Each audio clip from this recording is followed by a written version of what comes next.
All right, welcome back, guys, to another episode of Speed Lab Podcast. This is your substitute host for a second episode, Darren Hansen.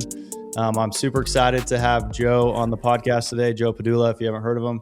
In my opinion, he's one of the up-and-coming to me, but many have probably known him for a while, but really starting to take over the space, putting out some great content and really helping a lot of athletes and coaches specifically around the country. So turn it over to you, Joe, for just a second. We'll start with the Triple H, the hero, hardship, and highlight, and then let you introduce yourself. Thanks, Darren. First, we want to thank you for the opportunity to come talk to you today. Always fun and enjoyable talking to you. But hero, I got to say my mother. You know, she's shaped a lot of my behavior. Really raised us well in the house. So I thank her for a lot in my life. I think my biggest hardship. I'm going to keep this S&C related. And this might pave the way for people understanding why I think the way I do, and my obsession with the pragmatic side of coaching, and having your hands tied a lot of the time, and having to make a decision with that pressure on you. But it was hard coaching in minor league baseball. I'll be honest with you. That was probably the toughest time I've ever had coaching, because you're very limited on time. You're very limited on space. Sometimes you're limited to a couple of power blocks, a couple of kettlebells, bands, and you're trying to figure out how to deliver a stimulating, training effect to a bunch of grown adults who have been doing this for years. And sometimes you're in a moldy hallway at very inopportunistic times of the day or schedule, and you got to get it done. You got to figure out a way to provide those guys with what you've got. So it really made me a better problem solver. So I'm thankful for that time. And my biggest highlight, recently, we just moved into our first house and found out that my wife is pregnant. So we have a lot of exciting things ahead of us. So that's been one of my biggest goals as a man, is to be a father and a good husband. So that's the thing I'm looking forward to most in this coming year. I love that, man. Yeah, that's my future goal too. And I actually really like how a lot of people come on, they talk about their mom. I'm a big mama's boy. So I definitely relate. I definitely relate a lot to that as well. So awesome. Again, appreciate you coming on today. We have a webinar coming up with you, and I wanted this to kind of be a good leader into that, so people can go register for that if they really like what we're talking about today. So I wanted to kick it off. You've been talking a little bit, and you have the webinar coming up with Rethinking Acceleration. So maybe just give us like a general first thing that comes to mind when you think about that topic. The first thing that comes to my mind is how physical it is. And the biggest problem that I made in my coaching journey so far was getting super granular with the technical side of acceleration. And I would classify myself as a technician. That's what I was acting as, trying to pick apart little things that really didn't consider all the intricacies of how different people move is the first thing, and what different people's strengths were.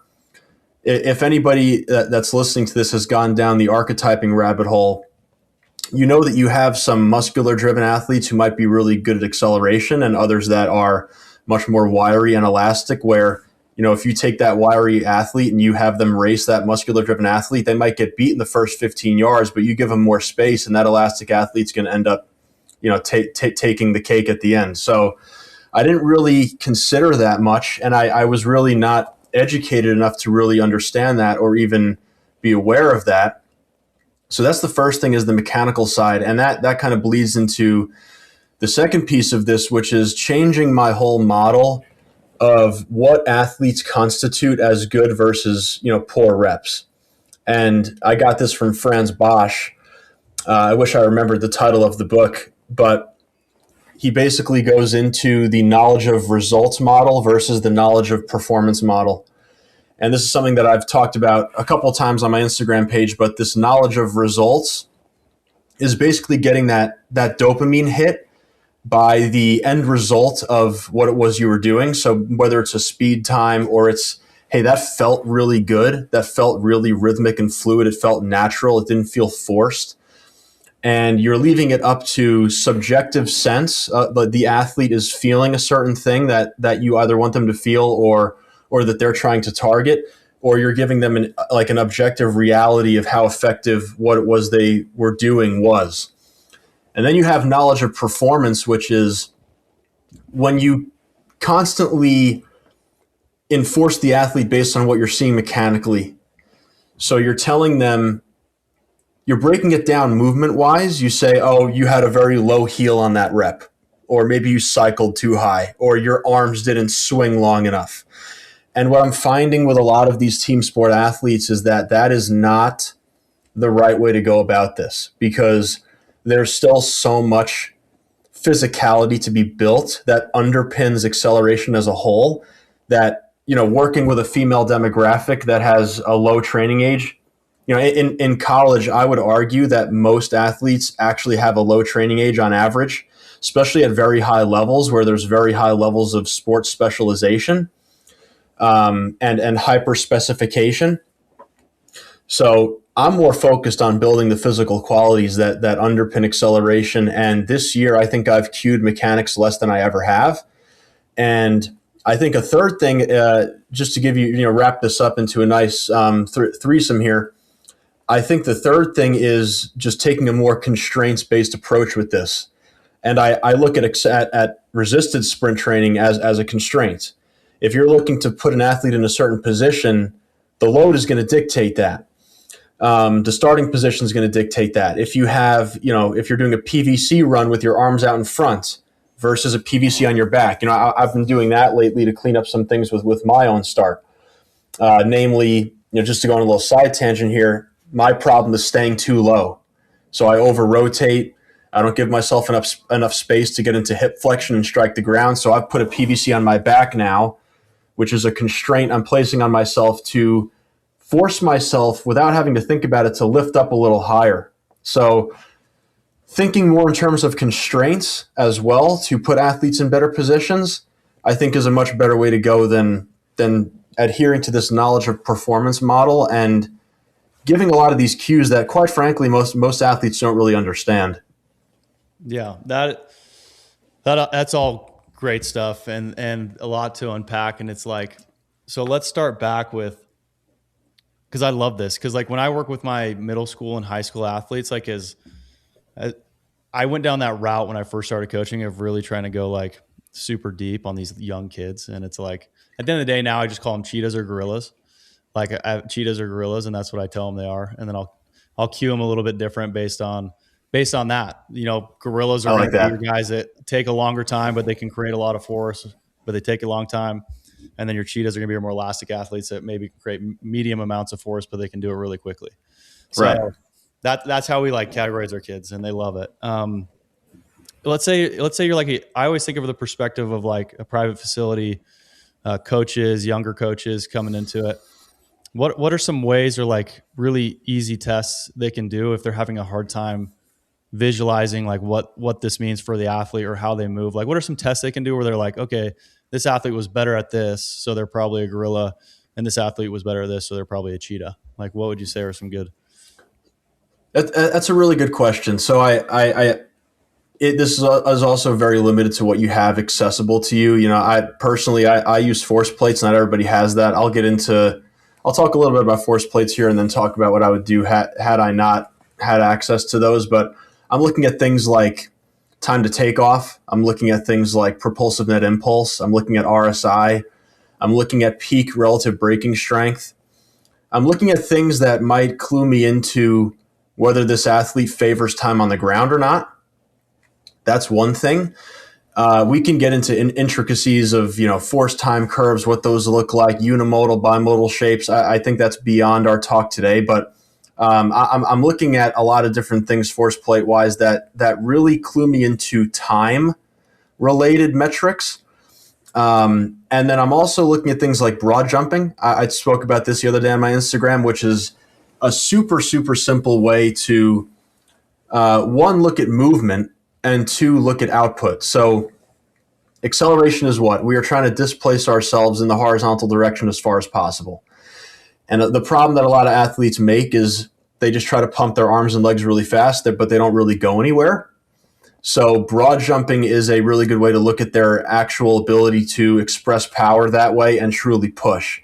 So what I find with a lot of the elastic athletes is maybe they can't orient their trunk in the right position. Maybe they're a little tall. I also notice they jump off the ground and they do this little fast hamstring curl. You probably know what I'm talking about, Yeah, I know right? exactly what you're talking about.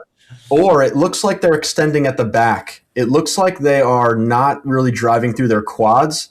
It's almost like a hip hinge, and then there's this big global extension happening through the lumbar spine and hips.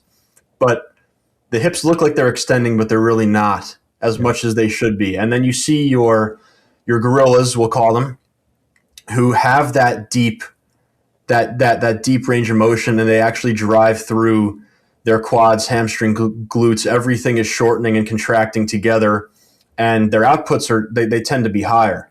Yeah. Now you could extend that to double and triple, or even quadruple and pentabroad jumps, and then look at that too. Okay, the gorillas, I would venture to guess, might be deficient in that stretch shortening cycle. Mm-hmm. And if you give just like if you were to have those athletes race and you give that elastic athlete a little more space to open up and actually hit their top speed, they might beat that gorilla.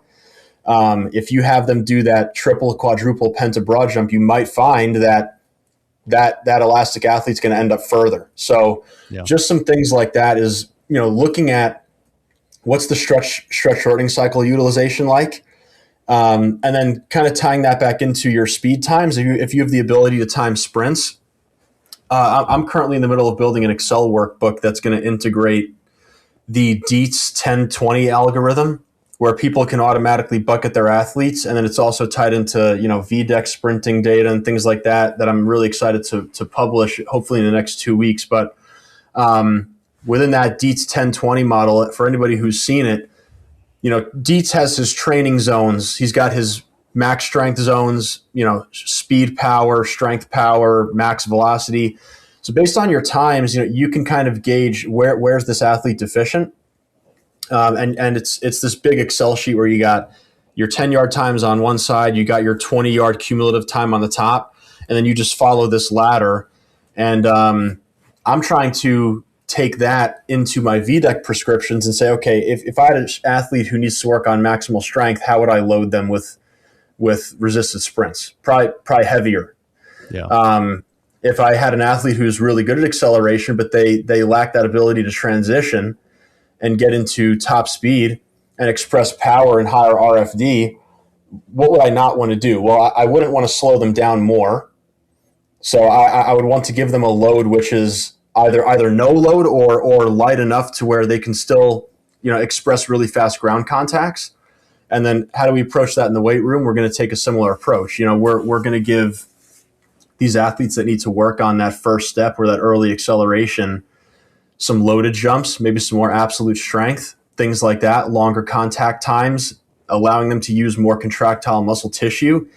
And then those athletes that need that other side of the equation, that power and high speed expression, we're going to give them a lot more short coupling plyos. We're going to bias the ankle complex a lot more, things like that. So that's kind of where my mind goes with testing. I would also go as far to say that more often than not, these wiry athletes are going to express better vertical forces. I think that their jump heights, what I've seen at least, their jump heights are a little better. Their RSIs are better. Their time to take off is a little faster. And I see them operate better in a more upright position. So their vertical force expression is a lot better than these gorillas you're talking about. Yeah. All right, we got to take a second to talk about the universal speed rating, because I literally just found this out and it blew my mind. We just hit over 500,000 verified speed tests inside the USR software. 500,000. That's coaches all over the country testing, tracking, and proving athlete progress with the system. It's not just data. It's giving athletes confidence and giving coaches real proof of results. I remember running our first Speed Lab test back in 2019 in a closet that my uncle helped me build, now 500,000. If you're not testing speed yet, or you're doing it without a system, this is your chance to check it out. Hit the link in the description, book a free consult, and see how the USR could work in your program.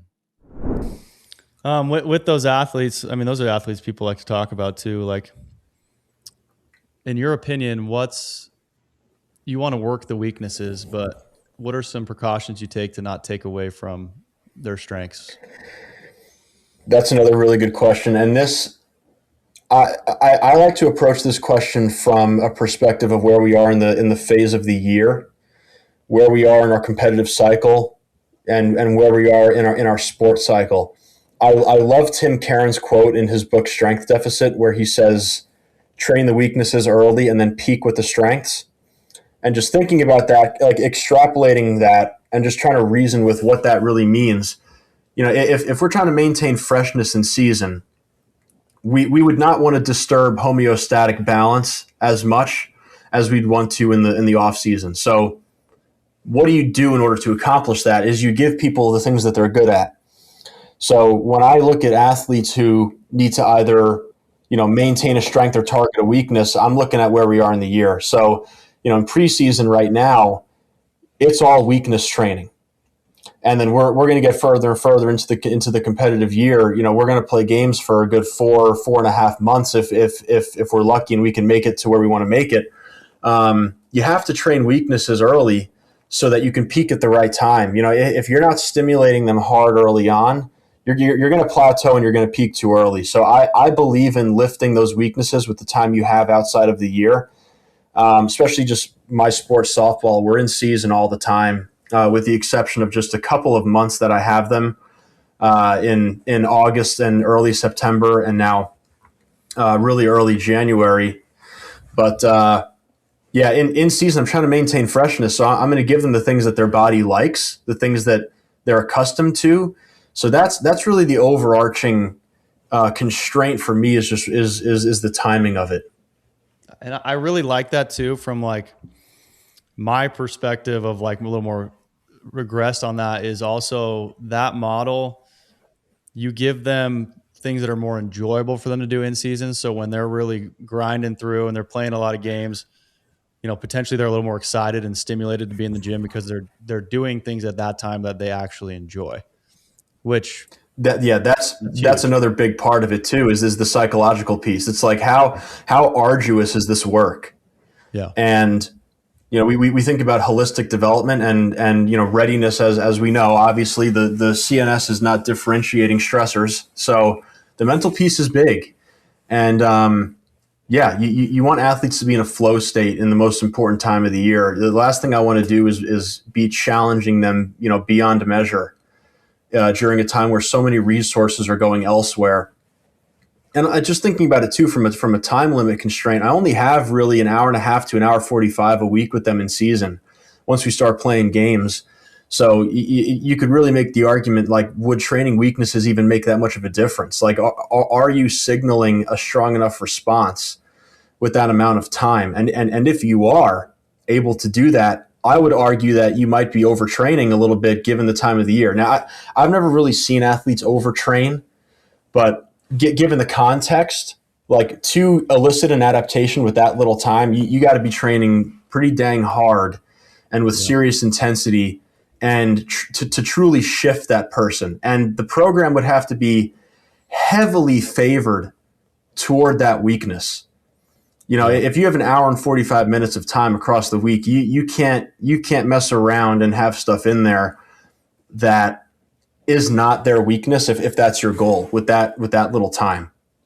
Yeah, and that I love that you just said that too, because there's going to be people listening to this, I know, in the Speed Lab network, and a lot of us are in private facilities, and that's the world we live in, where we get a youth athlete, hopefully year round, usually not, but I mean, I get most of my athletes 2 hours a week, sometimes 3.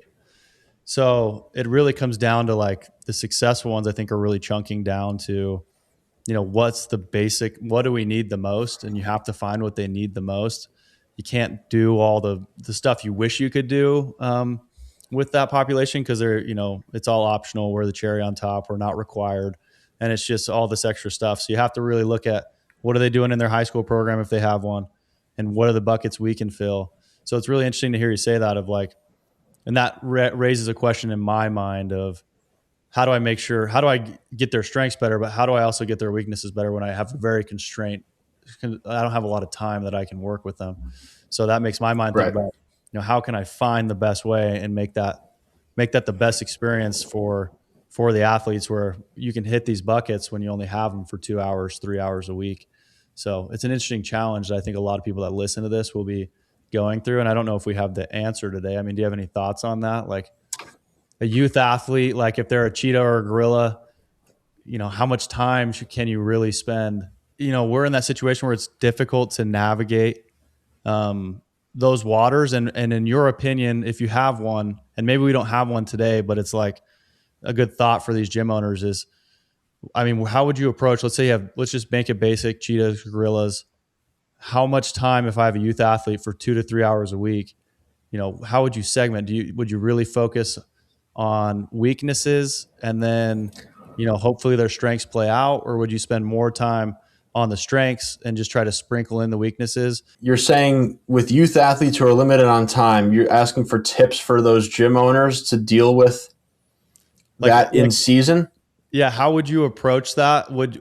In your opinion, would you be like, I can only sprinkle in? Because here's the deal, man. Youth athletes right now, and most of my athletes are in season all year round. Like there's no actual, like, I'm out off season. So how do you navigate that it's not as clean as like, oh, I can do weaknesses now, strengths here, right? I gotcha. Okay. So the way that I would handle that is having like a strength and weakness day. Okay, I like that. We're going to have one day where we're going to try to target some weaknesses here. And it's going to be far away from game day. And then we're going to have a strength day, which is going to be biased towards the things you're efficient in. We're going to do that closer to game day because it poses less of a perturbance or like disturbance to your system as a whole. Yeah. I think with youth athletes too, you can be a little more balanced here, and you could be a little less cautious than I might be because their outputs are not as high, which means they come at a lower cost. So I would not be reading into that as hard if I was working with youth athletes. I might have weakness targeted work on both days, and it maybe occupies a fraction of the session when the rest of it is biased towards strengths. And if it's such a novel stimulus, we know that means that requires less work overall to lift that thing up. So I would consider those options there. You either have if you see an athlete 2 days a week, we're going to have a weakness day and a strength day. And then if you see him 3 times, let's only do, we're going to do one weakness day. We'll have another balance day. We'll have a strength day. So however you can dice it up, I think is fine, just given your constraints. But I wouldn't be as concerned about the interference effect there that I'm talking about with the fatigue ramifications. Yeah. I love how you microed that really well and broke it down to like a weekly.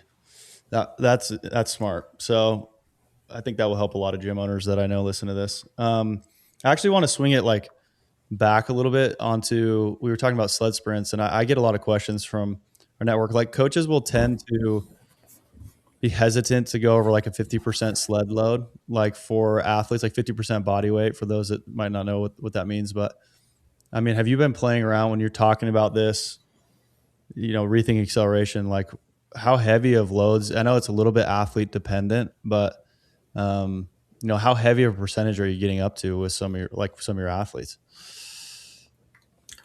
So for context, this all started from that recent meta-analysis that came out that JB Marin was talking about, and he posted on his page, and some just big findings, just as an overview for the listeners here. They basically found a couple of things when looking at all this RST research out there. The first is that the more experienced you are, the heavier you have to go. Point blank, period. The second thing is that the more inexperienced you are, the less importance this holds, really, how heavy you're going to go. They can get away with lighter loads and experience similar adaptations. And the third thing that I found interesting and really exposed me for some misconceptions I had was the argument around mechanics. The paper literally says that coaches were criticizing high VDEX at and above 50% because they created this gumbo run. That's literally the term that they used, which is like that really squatty, crouched run appearance. And what they found through further investigation was that when you're comparing mechanics unloaded versus loaded, you're really comparing apples to oranges. What they found was that when comparing an unloaded sprint versus a loaded one, the mechanics are actually very similar with very little differences as long as you're comparing movement happening at the same velocity. Yeah. So if I'm running with a sled and I'm running 13 miles an hour, in theory, that means that if I'm running 13 miles an hour without a sled on me, the kinematics should look fairly similar, loaded or not. So that's more of an apples to apples and orange to oranges comparison there, because you're now velocity is really the common denominator there. And there's actually one more thing that I found was interesting as well is they made it very, very clear that time under load was the important thing to chase. And the way that I've been approaching resisted sprints for a long time is taking the rep out to a certain distance, thinking that I was targeting like that zone of the sprint. And in doing so, you run into a couple of consequences, like second order consequences as a result of that. Number one, if you take a resisted sprint out pretty far to 20, 25 yards, you can't go that heavy. Right. And if you do, you're going to be sore. So that's a problem. And there's some studies out there that look at, there's this Like-Who study that I like to cite sometimes that looked at creatine kinase levels after implementing resisted sprint loads that were fairly heavy, if I'm remembering correctly. But clearly, this group that used the heavier loads was experiencing more muscle damage. So that's common sense. I think we could assume that without having a study, but it's just good for validation there. So the thing that I'm focused on now is slowing down the rep more and doing shorter repetitions and doing more of them. So to go back to your question about how heavy I'm going, I have increased my sled loads significantly. I was very scared to get people sore and to cause a lot of hip flexor and rec fem quad discomfort by loading up these sleds really heavy. But I think I would mitigate that by emphasizing the first 10 yards a little more and worrying about that more than anything else. Because like thinking about softball, I mean, just looking at GPS data we started collecting recently, athletes are not hitting very high speeds in practice, which validates what I thought originally. It's a small field. You're not able to hit top speed. Most athletes are hitting 78 to 82% of their max, just compared to like their split times that I have. So you take that information, you're looking at a almost exclusively acceleration dominant sport. So I'm much more concerned now with the early acceleration phase of these sprints and going heavier. One thing that the study also found, the Marin meta-analysis, was that females can get away with a little less load too. So I'm having a lot of them operate at like 40%. And then that power group that is, really, really good at acceleration, but they might need that exposure to that like back half of that 20-yard sprint, that 10 to 20, working through that that transition phase. They're going a little lighter right now, maybe like 20 to 25%. That's where I'm at now. Now, if we're talking about going heavier than 50%, at that point, I'm not really calling it a sprint. We might be doing a prowler push, a sled push, maybe as like a neural priming phase or like a technical block before we get into our actual running, just so that athletes can feel the positions, build some, lower leg strength in that position, get oriented with the position they're supposed to be in, and just applying some basic motor learning here, just slowing things down just to get some positional awareness there so that when they actually get into the rep, they can put pieces together a little easier. So that's the only time I'll use above 50% is like early preseason, just teaching positions. And then after that, we're pretty much in season all year. So I'm not really touching that. I want to start building acceleration because, they're going to be sprinting on the field anyway. I don't need to be sitting here and saying, hey, we can't be sprinting, or we got to take all this time to go through this big progression. Like we got to use this time. So I start sprinting them right away. And this past month is where I really started to apply this new research a little better. And the results have been pretty good so far. I'm happy with where our times are at for this phase of the year, given the fast on-ramp of workload from practice and the weight room. It all slams them at once. But it's been pretty effective. And the meta-analysis also talked about how effective just a very small dose of this work is. So I'm not going crazy with how much we're doing here. I mean, we're probably doing 6 to 8 reps of resisted reps a week.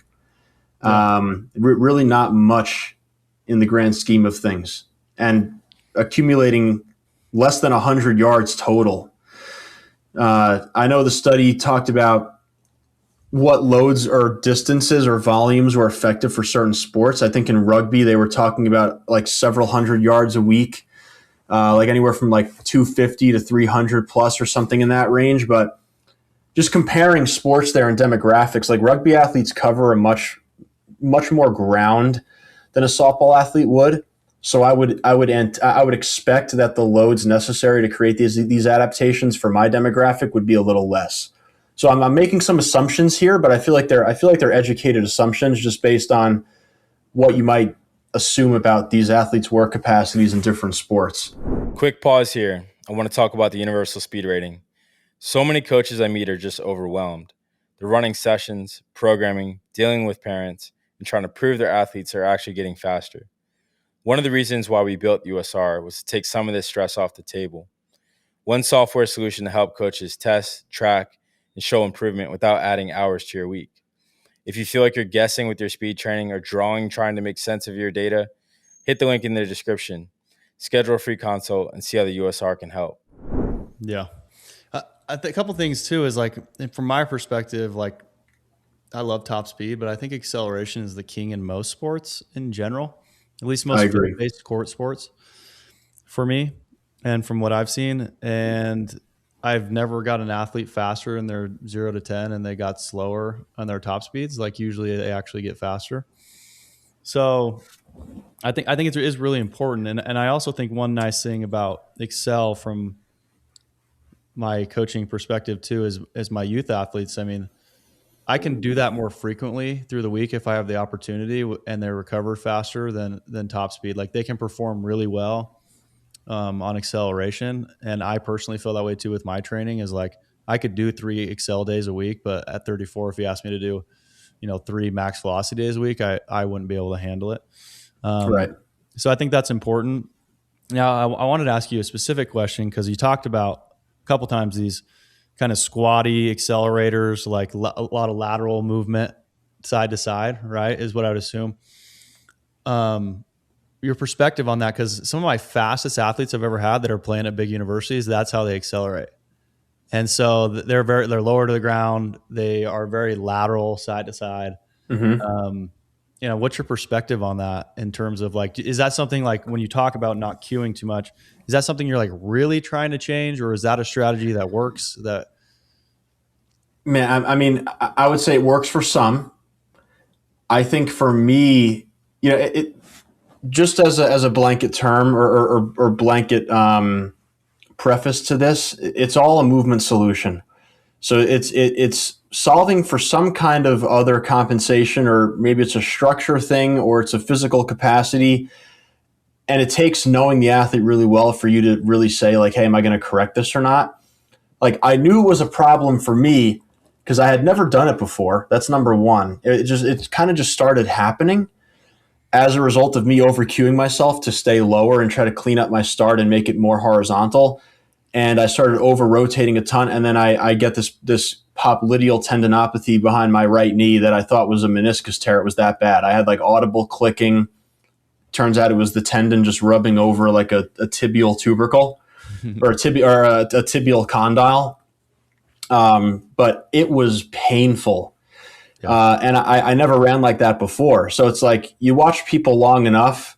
It's like you ever watch your athletes run a sprint and you're like, hey, you good? Like, did you just pull something? Like, I feel like a lot of athletes, happens all the time because it looks weird. It's like that was not your typical pattern there.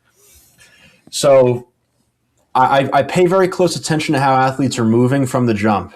Yeah. And, what are they doing without any instruction here? What's the natural preference? And then as you start to get to know them a little more, you start to look at things like resting posture. Okay, what exercises work for them in the weight room? Okay, I'll give you an example here, like RDLs. Athletes who have a resting anterior tilt tend to do really well at hinging because their hips are already dumped that way. It's a lot easier to access internal rotation at the femoral head. It's a lot easier to shift the hips back. But you take an athlete who's a very wiry, narrow ISA, maybe lankier athlete who's got a flat back presentation, you have them do an RDL and their SI joint's blown up.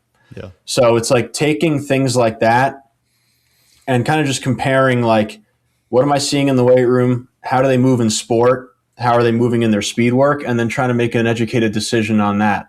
So like with myself, I have a resting anterior tilt. It's just how I'm designed. So when you have that and you're in a very low squatted position in acceleration, it can be really hard to get your leg into hip flexion unless you start from a certain position that allows you to get that clearance off the ground. So I try to take a lot from track as well, like talking to our track coaches, like how are you coaching these guys starts? Like what are the different, anatomical makeups that are making you, cue these athletes differently? I know track is unique because they all start from blocks. It's like they have to solve that problem starting from blocks. Mm-hmm. But even guys that start from blocks, you might see a very cyclical high turnover in the first couple of steps. Why are they doing that? It could be because of that anterior tilt that puts them in that natural backside position, that backside mechanic that everybody wants to fix because they think it's a problem. For some, it's not a problem. For some, if you try to fix that, you're going to slow them down. So, yeah, I think that sums up my answer there. It can be really difficult to say, am I going to fix this or not? But it really just takes knowing the athlete and putting all these different pieces together and being informed by everything, not just what you're seeing when they run. Yeah, it's interesting because as you were talking through that, I think about like some of my fastest kids I was just like talking to you about. They're basketball players and they're really successful. But I mean, that lateral movement could also be a strategy because they have anterior pelvic tilt. So that could be a strategy to get the leg through into a little bit better position because their hips are set the way they are. So yeah, I mean the lateral movement too. I feel like these narrow athletes. I don't want to get too deep into like anatomy here and stuff like that, but just looking at that archetype, I find they're very lax. Like they're very hypermobile sometimes. Yeah. So you might see that come to life, and you might see a lot of like rotary expression happening in their sprint because that's just how they move. They're not going to compress and stabilize as well as these gorillas. Yeah. They're going to find the solution another way. And I find that with a lot of these narrows or these hypermobile athletes, that rotation comes in. Yeah. And in a way, it's a beautiful thing. Awesome. So I want to swing it back real quick before we kind of wrap it up. So in terms of programming for a session, so for those listening, I follow your online training program. So a little plug for your online training program. I love it. Thanks.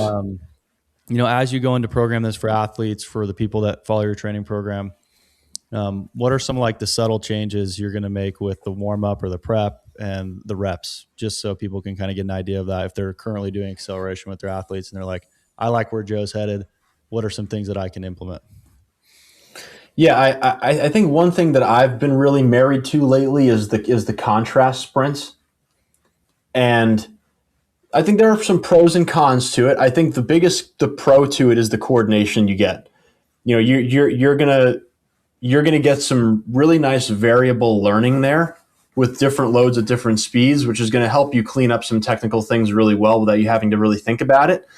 You're going to be able to feel your positions a little better. But some subtle changes that I've made is taking that contrast work and actually making it part of our prep and using a 10-yard acceleration unloaded as kind of a readiness gauge for the day. So instead of like waiting to time our reps for the main work, like let's get an idea of where we're at right now in the warm-up. Let's do some, we'll call it our technical block, and do some really heavy reps. Just a couple, because we know we don't need that much volume there to get this adaptation. And we also don't want to kill ourselves and get super, super sore here. So I like to use it as prep a lot of the time, actually. That's at least what I'm tinkering with now with my teams and myself. I shouldn't say I really like to do that. I'm experimenting with it for the first time. You're asking about, little small things that I've changed here, so that this is kind of where my mind is going. But using these heavy reps that are 50% VDEC or 40%, and then doing a timed 10 to get a readiness gauge, I've then used that to kind of guide where the rest of our session is going to go there for certain individuals. That's one thing. And then in your main work, we're just going to open up and do some high speed work. There's another application that I like for GPP. If you're just trying to raise general work capacity and get a lot of reps in that position, and you've got time to really drive these adaptations deep, something that I've liked to do is actually auto-regulate my speed work, where I'll do timed 10s or timed 15s, or even like a timed flying 10 with a 10-yard lead-in or a 5-yard lead-in, whatever it is. And I'll go until I hit like a 3% drop-off. Once I'm at that point, I'll cut my session. Yeah. And then if I want to get some other work in on that same day, like my GPP, I treat it like serious GPP for myself and the training team. I don't really do this with my athletes because it's a lot of work and they're not always that speed trained.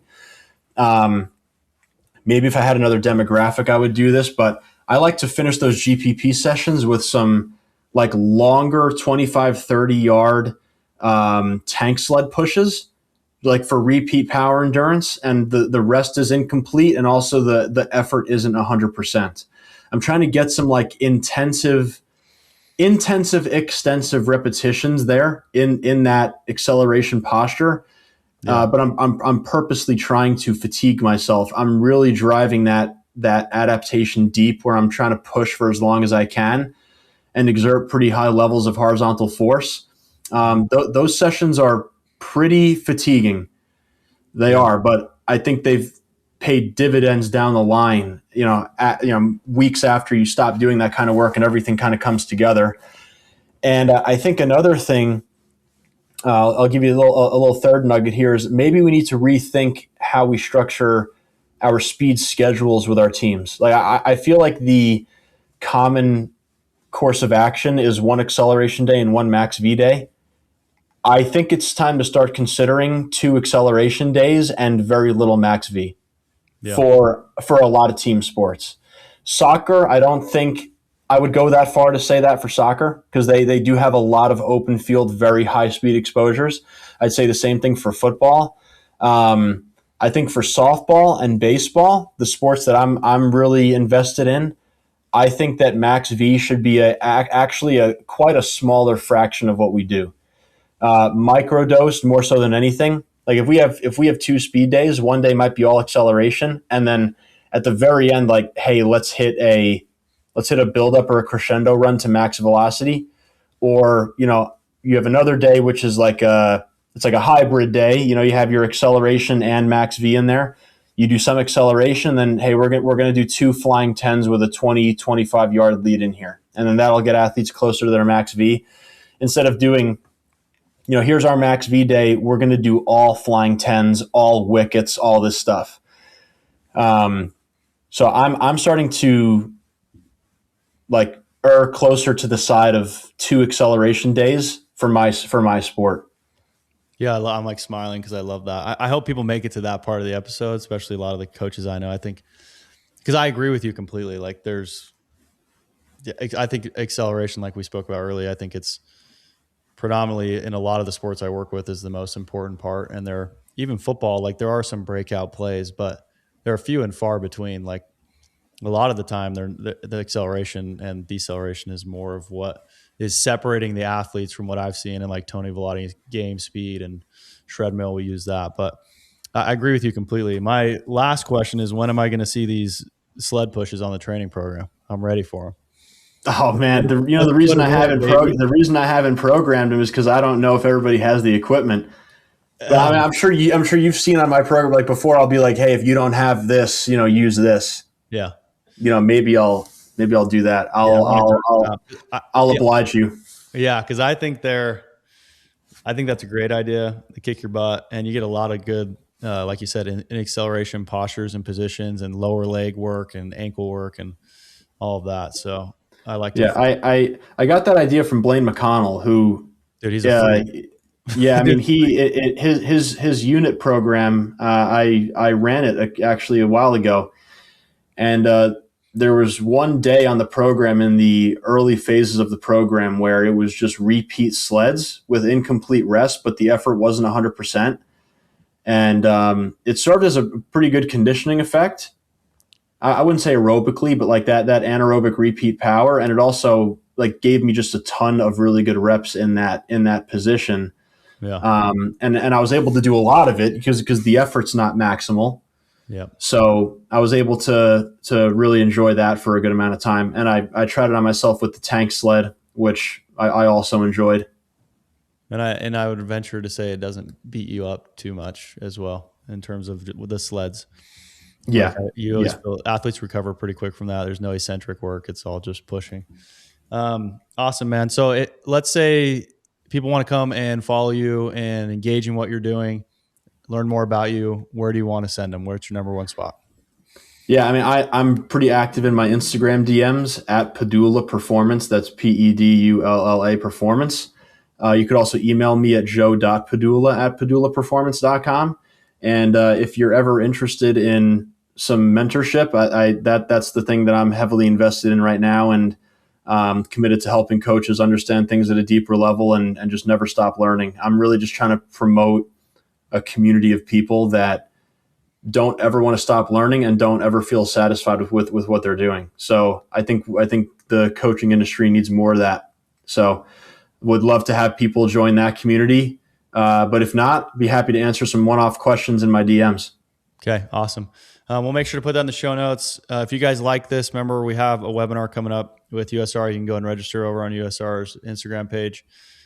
Joe, I appreciate your time. I know you're busy, and I have so many notes here. Like, you are the opposite spectrum of my strengths as a coach. So I love to listen to you talk and Thanks, bro. Really dive into the intellectual side. And I think Appreciate it's important for a lot of us. So thanks, man. Of course.